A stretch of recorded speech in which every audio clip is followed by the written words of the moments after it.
Glenn Livingston, and I am here with my darling wife and brilliant psychologist, Dr. Sharon Livingston. How are you, honey? Well, now I'm totally embarrassed, but it's nice that you see me that way, thank you. I've gotten good at embarrassing you after 21 years. Almost 21 years, Almost yeah. 21 years. Today we are here to talk about something I'm very proud of you with, which is the Iconicard. What might look like a simple deck of playing cards actually represents a very powerful technique, very powerful yet simple technique you can use step by step to get insights into what makes people tick with regards to virtually anything in their life. So whether it's what makes them buy a particular product or attach to a particular brand, what makes them choose a boyfriend or a girlfriend or a spouse, what makes them choose a hobby, what energizes them, what enervates them, what inspires them. This is an extremely powerful technique, and I would love to hear you describe its evolution, and then maybe we can show people an example so they know exactly what to do with them. Great.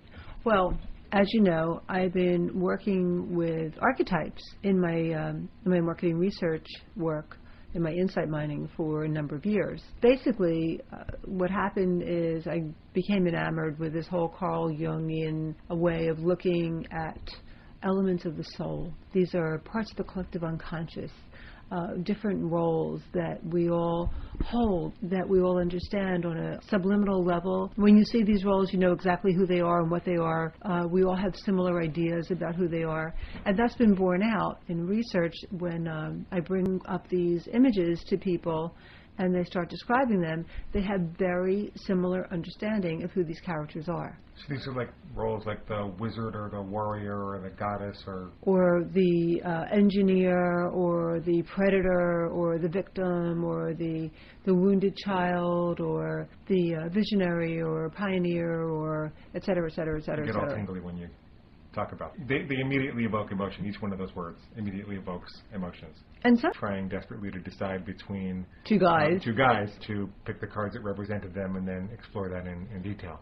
Right, and it might be that, one of them was a pioneer and the other one was a visionary, and, because she's attracted to people who have some of the same characteristics, but the visionary is someone who isn't really available to her because he's always up in his head. What if she was attracted to two guys and one of them is a pioneer and the other one's a visionary in her imagination? As she's talking about it, we might find out that the visionary is very appealing because he comes up with all these cool ideas, but he's not very available to her because he's off in a cloud in his daydreams all the time.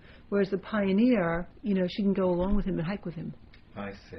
And he's much more kinesthetic. As he's moving forward, he's holding her hand or he's got his arm around her. And if she enjoys that feeling, if she enjoys the feeling of being in close contact, that might be terrific. Or if, on the other hand, she's a visionary kind of person herself and she loves the intuition part and to do the what if, she might be much happier with visionary. So it might help her to make those kind of decisions. So you had a... I had all kinds of thoughts. But let me phrase it in terms of a question then. Sure. One thought and one question. The thought was that these could really be used for even yourself, not to explore what someone else is thinking. I mean, you could explore what you're thinking when you're trying to clarify decision points in your life or even just make a problem clearer to you so you can decide on a direction. Like, for example, recently I gave up caffeine. Mm-hmm. I could have done an exercise with myself about my relationship to caffeine. Who is caffeine? Who am I in relationship to it? Who would I be without it? Okay, so before we're done with this, I'm going to put you through that exercise after you show me how to do this. Okay. First. I love that. Now, I think I know the answer to this, but I'm wondering, is this the kind of thing that you look up what it means in a cookbook so that when someone chooses the goddess, it always means this, and when someone chooses a visionary, it always means that? Or is this the kind of thing that it's more important what people's associations are to those roles, what their unique associations are to those roles? And I'm smiling at my husband because he knows my answer even without asking this.